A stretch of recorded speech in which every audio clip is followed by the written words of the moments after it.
Welcome. My name is Gena Timberman, and you are listening to Timber People, a podcast about people who, like timber, are strong, build and create, who gather us together like fuel that feeds fire. People who support structures of our community that uplift and protect. Welcome to the show. What a pleasure it is today to welcome my friend and tribal leader, Chairman Bobby Gonzalez of the Caddo Nation of Oklahoma. Welcome. Thank you. It's great. We've been talking about this for a minute, and it's so great to have you here in the studio. And I know you have so much to talk about. I want to cover everything that's happening with the tribe. I know that your Economic Development Authority is doing some really exciting things. And I also want to touch on your history and what it means to be working with your people in the tribal leadership role. And I know you've worked with your tribe for decades, among doing other things professionally. And so it's really great to have you here. Well, thank you, Gena. Thank you for allowing me to be here. So I'm just here to hopefully answer some questions and, have a good day at it. And again, thank you for allowing the Caddo Nation to have something to say today. Absolutely. Well, to start out, for many of the listeners who may not know this, the Caddo Nation, your tribe has had an indigenous presence here in what is now Oklahoma since time immemorial, among many other areas of the country. And, a lot of people may not realize that. Yeah, you're correct. It's kind of ironic that you mentioned it. I mean, Oklahoma is a home to 39 federally recognized tribes. Now it's 38, I believe, federally recognized tribes. However, there's only 2 indigenous to the state of Oklahoma, and we're one of them. Right. So all of eastern Oklahoma is Aboriginal homeland to the Caddo. And so, we have native sites that date back 2000 BC. Some of them call them archaeological sites. We call them Caddo sites or village areas. Right. So those things still exist. And so all of eastern Oklahoma, we're a woodland tribe, all of southwest Arkansas, east Texas, northwest Louisiana, and southwest Arkansas, 4 present-day states. At one time, they believed there was 500,000 of us that had a distinct dialect of a Caddo confederacy of a language. Right. And so today there's probably about 5 bands. They're like clans, but they're bands that control the tribe, the culture, the language, and how we're set up as a tribe. There's only about 5 of that distinct language that's left, Caddo proper. Right. Yeah. Well, I've always enjoyed being out into the areas that your people have represented and culturally engaging with your community. And your community is so friendly. And, I know you're doing so much. And when I first met you, you were working with your Historic Preservation Office. And you have been engaged in that work for many years in your capacity with the tribe and outside of that. And I know that experience has been interwoven into some of the work you do outside of your tribe, over the years. And so how does it feel to represent your tribe as the tribal leader, as the chairman today? Well, that's a really loaded question. I think that, more importantly, the things that you're told when you're a kid or growing up, that one of these days you're going to have to do this, or one of these days you're going to, be sitting here, you're going to be the chief of the tribe or pay attention to us. You never think that until they're all gone. So for us and for me, it was supply and demand. Right. It's not that I'm any better than anyone else. I don't claim to be. Right. What you see is what you get. Yeah. But it was supply and demand, especially coming through a pandemic where we had lost so many people and so much of our culture and who we are and our language. It leaves us when those people leave. And not just our tribe, but tribes all over the world.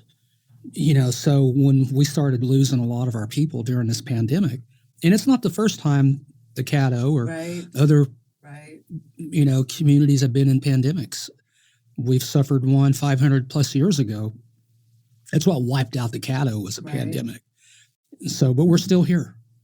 And so when I decided to run, it was based on the need. not so much on ego. Right. It was just because we need help. And so while I'm there, I'm going to do the best I can to help our people. Absolutely. It is about that resilience between drought and pandemic. Tribes in our regions, especially, that's been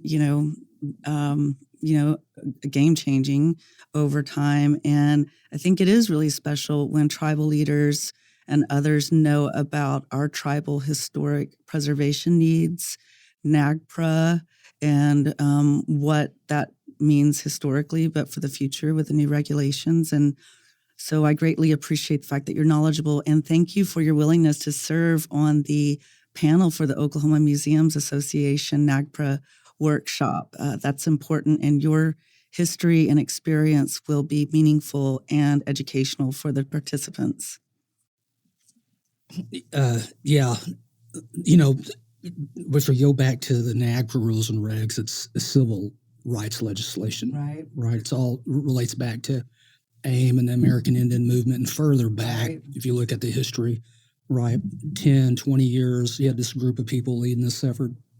Today, as the NAGPRA rules change, the United Nations Declaration, DRIP, we all know about. What does that really mean? The United Nations Declaration of Indigenous Peoples. Right. So when you think about that and you think about the law, what other ethnic group do you know in the world that's treated like Native Americans? More people died at the hands of building this country than any other country in the world, more than the Jews during the Holocaust. And so when you think about that and you think about projects that are built with cities, lakes, in our Aboriginal homelands as tribal people, they put our people somewhere. It's usually not in the ground. It's on a shelf and people study them, in the past. And so we're still, up against the fact that it's all about science and archaeology, anthropology, sociology, science, not so much about folklore, oral tradition, cultural patrimony, traditional things. And we need to change that. And so with the regulations that's changed, the museums are calling us off the phone. I mean, they're just going off the wall. What are we going to do about these collections? What are we going to do about these studies and this and that? So we have over 154 museums throughout the United States that has collections of either items or our ancestors in their facilities. So we're dealing with that every day. Absolutely. And over time, you mentioned that being, on the shelf and that third person perspective, telling our story. And today we are taking that claim and that first person voice and telling our stories and sharing to create that awareness and understanding as who we are as Native people. And I think that's really important. I love what you're doing, with some of the projects you have going on. I love that McKee's Indian Store is I love what you're doing with that project. I also know that you have a Caddo Nation Resilience Plan. And can you talk a little bit about that? Yeah, sure. You had mentioned, McKee's Indian Store, shop there, go there. In the southwest part of Oklahoma, that is the only Native American store. And it's the only Native American store in the state of Oklahoma that's owned by a tribe that has such a history to some of the most greatest artists in this area in Oklahoma. So you have all these artists, at that time, Susan Peters Art Gallery, this is back in 1962. And so for the tribe to acquire the gallery and the McKee's Indian Store, it was just a great fit. And it's a way for us to give back to the community and people to create. And it's a way for us to help with mental health as well in coming out of this pandemic. Someone's able to make something, they're able to sell it, they're able to feel good about it, and they're able to see someone at a dance or, hey, I made that, or my granddaughter made that, or, it's, I'm just so happy that I was able to come by and grab a blanket today from my own tribe or from my own people. It's such a different feel having natives own a business, right? Or especially a tribe, because it's a certain pride that they all feel. Right. It's a good thing. It's a project that really redefines that sense of trading post. It's like the sharing post, and thinking about connecting economy and community. Those can be the most rewarding projects. Well, that was the whole idea is that, again, we came out of it, the pandemic, and most natives, they're craftspeople. They love to create, they love to write, they love to film, they love to draw, they love to create. And so what if you take that creation and you hone in on that, and it allows them to have an economy base where they can share that? That's where we're at. And what we're really looking forward to is creating some sort of center, like a PO, like they have in New Mexico, where we can have our artists, do, if they want to learn how to sculpt, paint, draw, silverwork, featherwork, whatever they want to learn, they have a place they can go and enjoy their family with, a place that they can learn, and a place that they can say, wow, I did that. Right. And for these little kids that don't have anything, and for these parents and grandparents, that's all they have is little kids.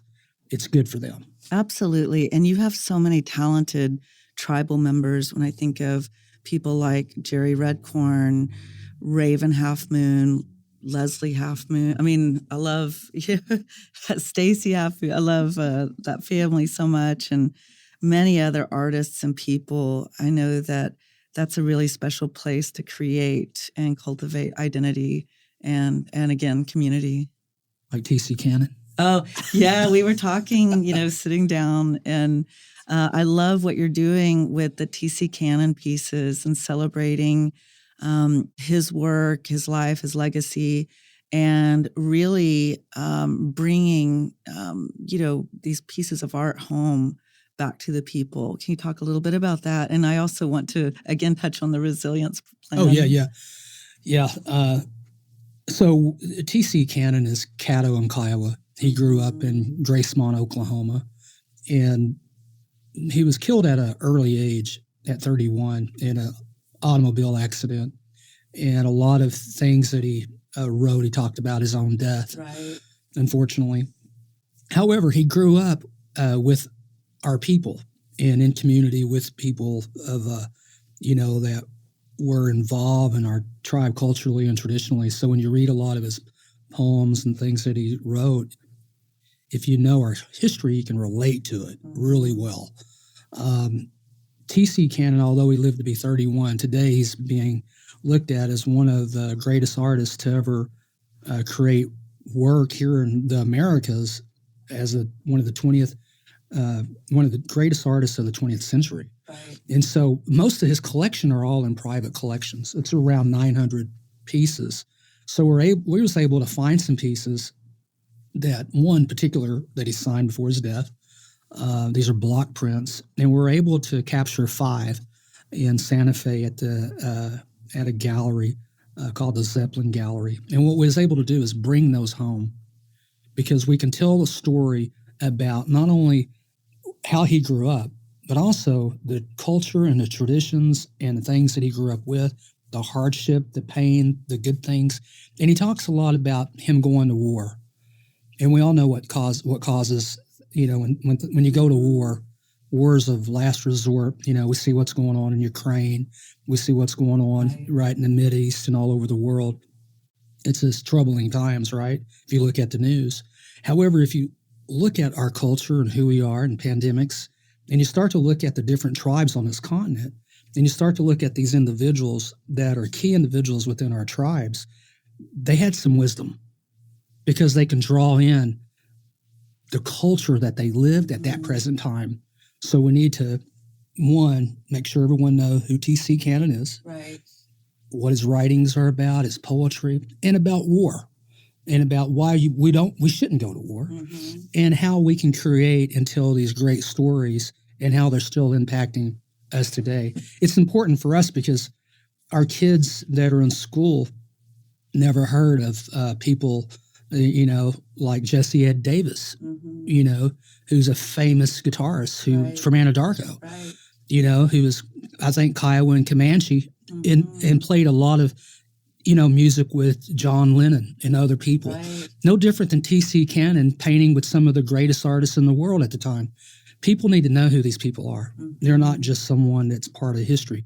They're still alive in our memories. Absolutely. Other famous people, at least from Binger, Johnny Bench. Yeah. He probably dated more girlfriends than anybody. He speaks better Caddo than most people. Yes, Johnny Bench is from Binger. Binger is a special community. Yeah, it's for a small little town. There's a lot of Binger wide. Yeah, Binger wide. A lot of things came out of Binger. But she was talking about the resiliency plan. Right. I think you wanted me to talk a little bit about and that. I love that it's called, the resilience plan, because your people, as you mentioned, dating back since time immemorial, and going through hardships with pandemic and drought, that your people are a resilient people, and it's been really great to see what you've been doing with looking at self-sufficiency and what it means culturally for your people as a thriving community where your members have access to culturally centered spaces, affordable housing, sustainable infrastructure, and economic opportunities. And I know that's been a mission of yours, and I take that from one of your quotes, to embody really a model of stewardship and connection and prosperity for your future people. So that's really important. And I know that many people will be interested in understanding what that plan looks like. Yeah, and I know you're in the process of it, so it's not. Yeah, yeah. It's not a new thing. However, the terminology is being used in Indian country today more. What is a resiliency plan? What does that look like? So for the Caddo Nation around the country, cities and states are developing resiliency plans. Right. And it's all related to infrastructure and how they increase their infrastructure by having a plan that doesn't ignore historical factors. Right. That's important. And it's very important to know where we came from, where we're at right now, right, and where we're headed. So this resiliency plan does not ignore the importance of centering our culture, right, around, and that's the center. Okay, that's the resiliency of us as being a tribe. We absorb our identity, and we thrive in that self-determination that links us together culturally. So our community, indigenous to this area, is engaged together to come up with a resiliency plan that's in time immemorial. And by working on this plan, we're working with all our departments to document where they see themselves, where they see the tribe headed, as well as our community, by exchanging ideas, communicating with them. And we have the first draft of what that tribal community resiliency plan looks like. And then that will become a model for our land as we develop as a tribe. Mm-hmm. And so that whole purpose administratively is to work hand in hand as we develop, as we continue to move our tribe forward, related to where we're at today, where we're headed, what needs to happen, and what our long-range goals are. It's all encompassing. I mean, you can't have jobs if you don't have housing. Right. You can't have housing if you don't have jobs, and you can't have housing if you don't have schools. It's all interconnected. School districts. So you have to have the school districts, and you have to have, not just the income, but you have to have housing. So in what we're learning as we move through this plan and as we build, is we're not just building our community, we're building a community that, you have to remember, we're coming out of a pandemic. Right. People died.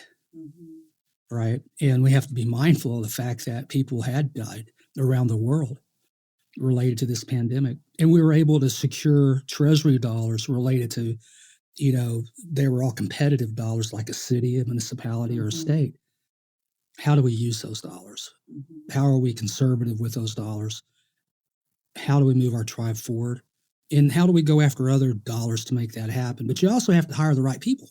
Absolutely. And then you run into where are they going to live?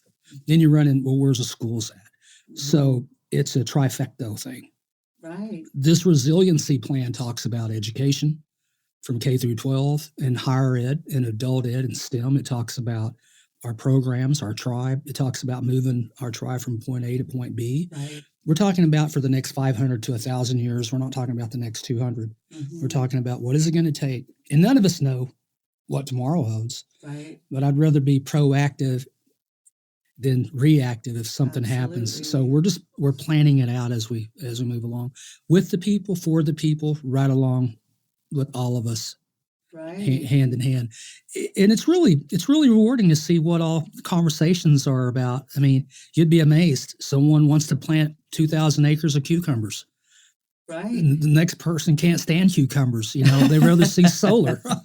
But I tell you, I mean, there are a lot of differences out there, but who can argue against progress and moving forward and being smart about developing a plan? And so I think it's important that you are talking to the people in your tribe and your community and understanding how impactful and and again, like you said, proactive you can be.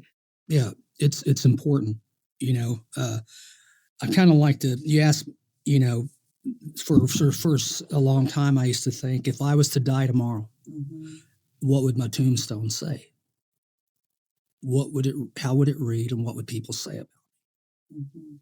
Because everyone wants to be remembered in one way or another. Right.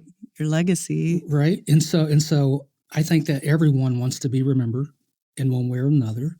I think people don't care what you know until they know that you care. Right. And so we're doing everything we can collectively to let people voice their ideas. Right. That's anything that's morally, ethically right. We want to listen to that. The crazy stuff, we can all talk about crazy stuff, right? And but the whole idea is how do we move along as a community and for the betterment of our kids that we're not going to see, right? And the elders that we have left. Right. Well, I wish you all the best in developing the plan. And I want to say you're doing some really interesting things with your Eco Guardians project as well. I know that in the environment has been important to you and clean energy projects and your work with projects related to environment. And can you talk a little bit about your Eco Guardian field trips? I love public programming and experiences where kids and community and others, really anyone can be connected to our ecosystems and our environment in ways that are educational and enjoyable. Yeah. That's a lot, so our tribe every day is involved with, the environment, culture, environment, and getting things done. I'll give you an example. They last week, I believe, they went to the butterfly ranch, the Uchi butterfly ranch. Very cool. And the kids and everyone had a great time. So at the tribe, we're looking at not just educating our youth in, the little rural areas in our community and our schools, but really letting them have hands-on. So we're acquiring more property as well. We're inventorying all our land. And so, it's not a whole lot, but it's adding up more and more. 40 went to 80, 80 went to 100, 100 went to a couple hundred. And so if you have a lake, and you see ducks on a lake, well, how do you say those ducks in Caddo? Right. How do you say the babies in Caddo? Well, how do you say water? And then when you get elders involved, they start to say things. And then pretty soon, the next thing you know, they're planting a community garden. Right. And so the other day, it was really cool. I mean, it's just really cool to see the youth and the kids and a lot of movement right now as far as culture exchange and plants. I mean, they planted a melon that's over 2,000 years old. I have no idea where the seeds came from, but they did it.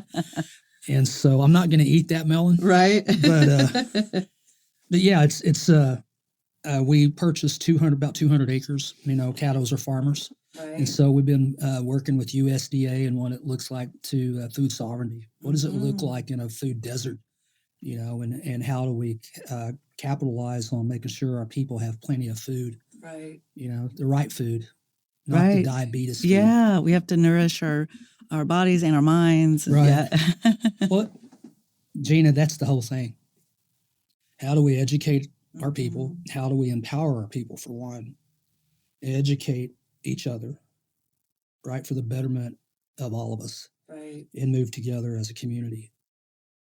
Easier said than done, but you have to care, right? And so we're still doing what we've always done in Indian country, and there's a few of us. A lot of the older people left, but we haven't forgot what they did to get us to where we're at. And so I'm just really glad to see the tribes moving along, and not just with gardens and plants and language and culture and dances, but as a community, even economically. Right. Yeah, it makes a big difference.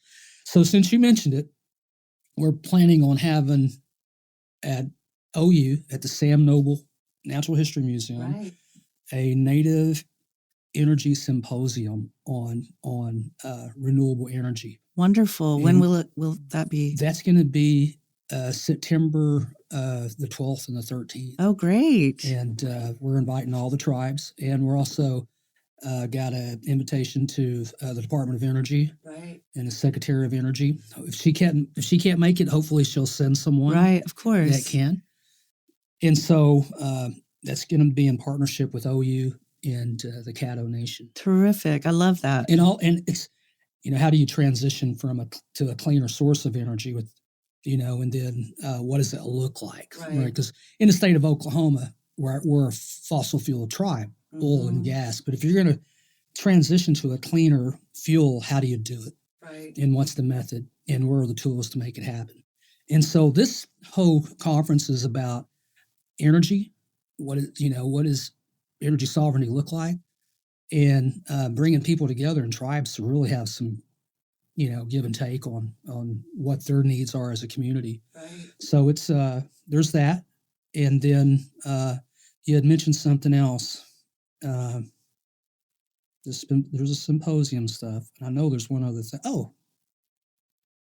Of course, everybody probably seen our commercials on Channel 9, right? We're going to change that up a little.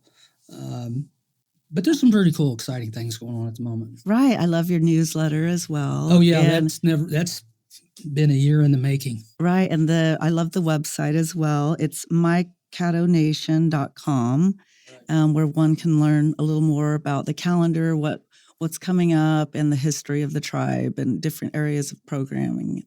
Right. Our media team is about to lose it, but we have a talented team. So I know they're capable. But I think the symposium, the energy symposium that's coming up is going to be a dynamite thing. Absolutely.